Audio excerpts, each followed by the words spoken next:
Today, um, so today we are reading Harry Potter, and we are almost on chapter 4. So we're just gonna read until chapter 4. We're going a little higher than chapter 4. So it's a read along thingy. So we can read along. And Daddy here. Hello. Sorry. I'm your reader. Don't mean to do a close up. I'm your reader for today. Metal tooth. Wait, your metal tooth. Ah. Yep, metal The tooth. robot tooth. Robot. Ready, guys? Yeah. That does it, said Uncle Vernon, trying to speak calmly, but pulling great tufts out of his mustache at the same time. I want you all back here in 5 minutes, ready to leave. We're going away. Just pack some clothes. No arguments. He looked so dangerous with half his mustache missing that no one dared argue. 10 minutes later, they had wrenched their way through the boarded up doors and were in the car, speeding towards the highway. Dudley was sniffling in the back seat. His father had hit him round the head for holding them up while he tried to pack his television.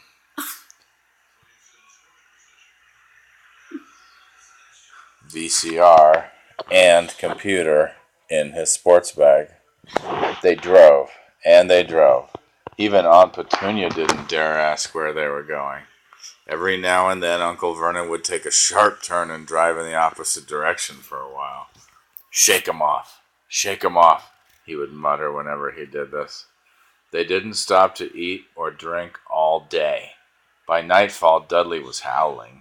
He'd never had such a bad day in his life. He was hungry. He'd missed 5 television programs he wanted to see, and he'd never gone so long without blowing up an alien on his computer. Uncle Vernon stopped at last outside a gloomy-looking hotel on the outskirts of a big city. Dudley and Harry shared a room with twin beds and damp, musty sheets. Dudley snored, but Harry stayed awake, sitting on the windowsill, staring down at the lights of passing cars and wondering. They ate stale cornflakes and cold tinned tomatoes on toast for breakfast the next day. They had just finished when the owner of the hotel came over to their table. "Excuse me, but is one of you Mr. H. Potter? Only I got about an 100 of these at the front desk." Oh. She held up a letter so they could read the green ink address. Mr. H. Potter, room 17, Railview Hotel, Cokeworth. Harry made a grab for the letter, but Uncle Vernon knocked his hand out of the way. The woman stared. "I'll take them," said Uncle Vernon, standing up quickly and following her from the dining room. "Wouldn't it be better to just go home, dear?" Aunt Petunia suggested timidly. Hours later. But Uncle Vernon didn't seem to hear her. Exactly what he was looking for, none of them knew.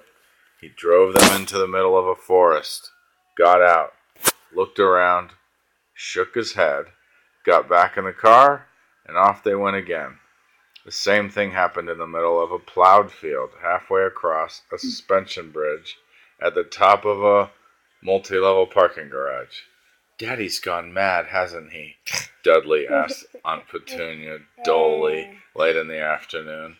Uncle Vernon had parked at the coast, locked them all inside the car, and disappeared. It started to rain. Great drops beat on the roof of the car. Dudley sniveled. "It's Monday," he told his mother. "The great Humberto's on tonight. I want to stay somewhere with a television." Monday. This reminded Harry of something. It was Monday, and you could usually count on Dudley to know the days of the week because of television. Then tomorrow, Tuesday, was Harry's 11th birthday. Of course, his birthdays were never exactly fun. Last year, the Dursleys had given him a coat hanger and a pair of Uncle Vernon's old socks. Still, you weren't 11 every day. Uncle Vernon was back, and he was smiling. He was also carrying a long, thin package and didn't answer Aunt Petunia when she asked what he'd bought. Found the perfect place, he said. Come on, everyone out! It was very cold outside the car. Uncle Vernon was pointing at what looked like a large rock way out at sea. Done. Perched on top, the rock was the most miserable little shack you could imagine. One thing was certain, there was no television in there. Storm forecast for tonight, said Uncle Vernon gleefully, clapping his hands together. And this gentleman's kindly agreed to lend us his boat. A toothless old man came ambling up to them, pointing with a rather wicked grin at an old rowboat bobbing in the iron-gray water below them. I've already got us some rations, said Uncle Vernon, so all aboard. It was freezing in the boat. Icy sea spray and rain crept down their neck, and a chilly wind whipped their faces. After what seemed like hours, they reached the rock where Uncle Vernon, slipping and sliding, led the way to the broken-down house. The inside was horrible. It smelled strongly of seaweed. The wind whistled through the gaps in the wooden walls, and the fireplace was damp and empty. There were only 2 rooms. Uncle Vernon's rations turned out to be a bag of chips each and 4 bananas. He tried to start a fire, but the empty chip bags just smoked and shriveled up. Could do with some of those letters now, eh? He said cheerfully.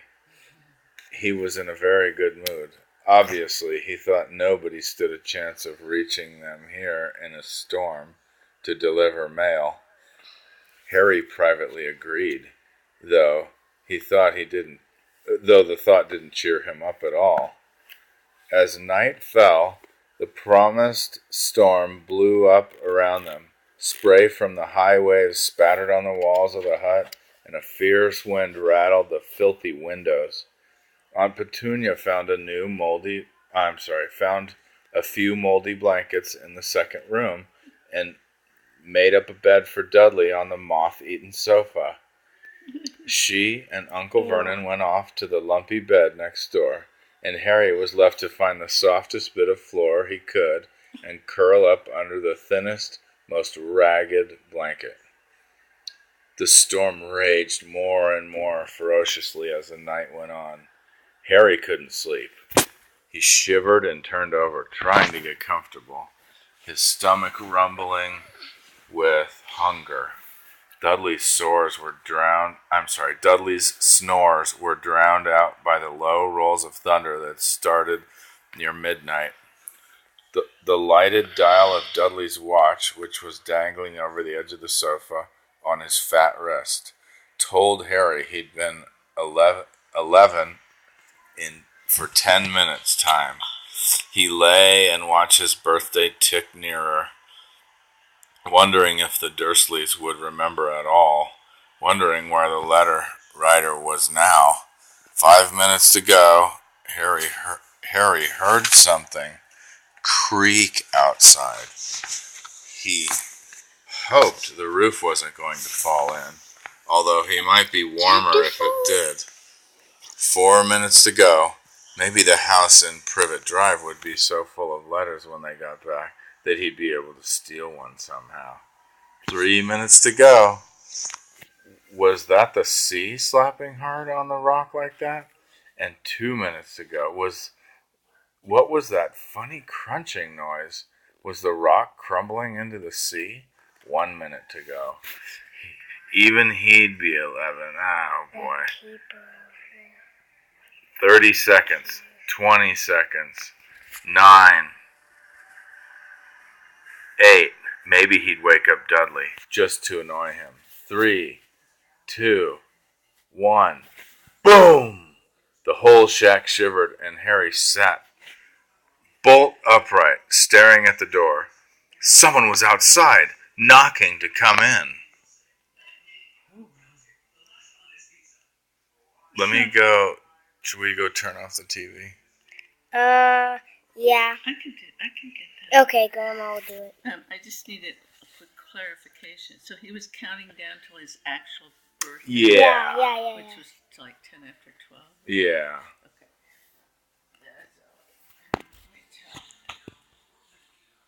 Okay. Chapter. Yay! 4. Chapter 4! Da-na-na. The Keeper of the Keys. Boom! They knocked again. Dudley jerked awake. "Where's the cannon?" he said stupidly. There was a crash behind them, and Uncle Vernon came skidding into the room. He was holding a rifle in his hands. Now they knew what had been in the long, thin package he had brought with them. "Who's there?" he shouted. "I warn you, I'm armed." There was a pause. Then, smash! The door was hit with such force that it swung clean off its hinges, and with a deafening crash landed flat on the floor. A giant of a man was standing in the doorway. His face was almost completely hidden by long, shaggy mane of hair and a wild, tangled beard. But you could make out his eyes glinting like black beetles under all the hair. So we're gonna stop the video.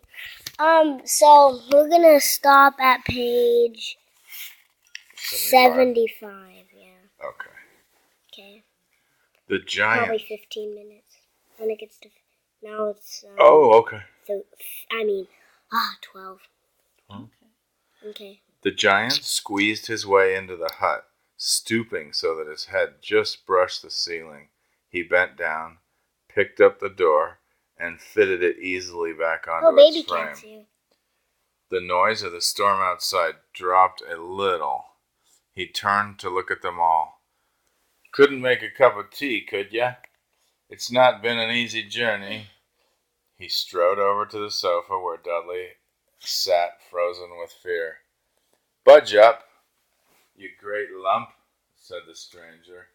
Dudley squeaked and ran to hide behind his mother, who was crouching, terrified, behind Uncle Vernon. "And here's Harry," said the giant.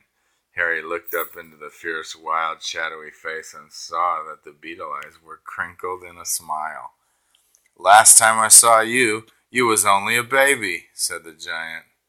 "Yeah, look a lot like your dad, but you got your mom's eyes." Uncle Vernon made a funny rasping noise. "I demand that you leave at once, sir," he said. "You are breaking and entering." "Ah, shut up, Dursley, you great prune," said the giant. He reached over the back of the sofa, jerked the gun out of Uncle Vernon's hands, bent it into a knot as easily as if it had been made of rubber, and threw it into a corner of the room. Uncle Vernon made another funny noise, like a mouse being trodden on. "Anyway, Harry," said the giant, turning his back to the Dursleys, "a very happy birthday to you. Got summat for you here. I might have sat on it at some point, but it'll taste all right."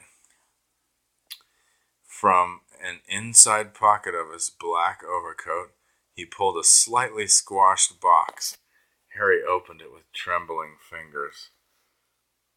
Inside was a large, sticky chocolate cake with "Happy Birthday, Harry" written on it in green icing. Oh, that's cool. Yum. Oh, I get it. Is the green icing from the letters? It's probably matching.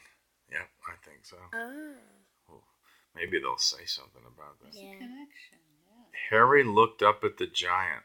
He meant to say thank you, but the words got lost on the way to his mouth. And what he said instead was, "Who are you?" The giant chuckled. "True, I haven't introduced myself. Rubeus Hagrid, keeper of the keys and grounds at Hogwarts." He held out an enormous hand and shook Harry's whole arm. "What about that tea then, eh?" he said, rubbing his hands together. "I'd not say no to somewhat stronger. If you got it, mind. His eyes fell on the empty crate with a shriveled chips bag in it, and he snorted. He bent down over the fireplace. They couldn't see what he was doing, but he drew back a second later. There was a roaring fire there. It filled the whole damp hut with flickering light, and Harry felt the warmth wash over him as though he'd sunk into a hot bath. The giant sat back down on the sofa, which sagged under his weight, and began taking all sorts of things out of the pockets of his coats. A copper kettle, a squashy package of sausages, a poker, a teapot, several chipped mugs, and a bottle of some amber liquid that he took a swig from before starting to make tea. Soon the hut was full of the sound and smell of sizzling sausage. Nobody said a thing while the giant was working, but as he slid the first 6 flat, juicy, slightly burnt sausages from the poker, Dudley fidgeted a little. Uncle Vernon said sharply, "Don't touch anything he gives you, Dudley." The giant chuckled darkly. "You're great, puddin' of a son.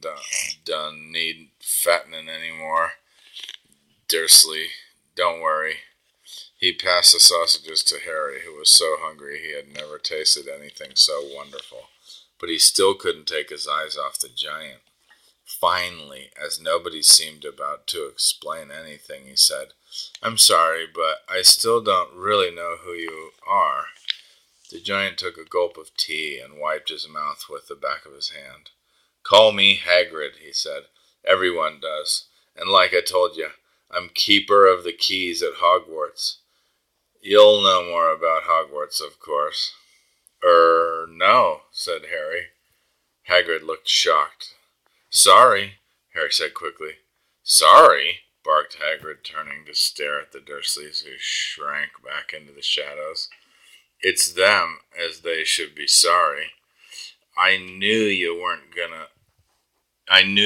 getting your letters, but I never thought they wouldn't tell you even know about Hogwarts, for crying out loud. Did you never wonder where your parents learned it all?" "All what?" asked Harry. "All what?" Hagrid thundered. "Now just 1 second." He had leapt to his feet. In his anger he seemed to fill the whole hut. The Dursleys were cowering against the wall. "Do you mean to tell me," he growled at the Dursleys, "that this boy... That's 75. Should we stop? Yeah, we should stop, but just... One more? Boy... Yeah. No, just one, this last sentence. Knows nothing about anything? Question mark. Keep going. No. Okay. Don't go. Okay, so see us later on another read along. I think we could do more if it's okay. Okay. Bye-bye. Bye-bye. Say bye to Kitty. I don't know where she is. Oh, You didn't press it. No, she's not. I know. I just want to say hello to Kitty before that we use. Hi, Kitty. Kitty cat.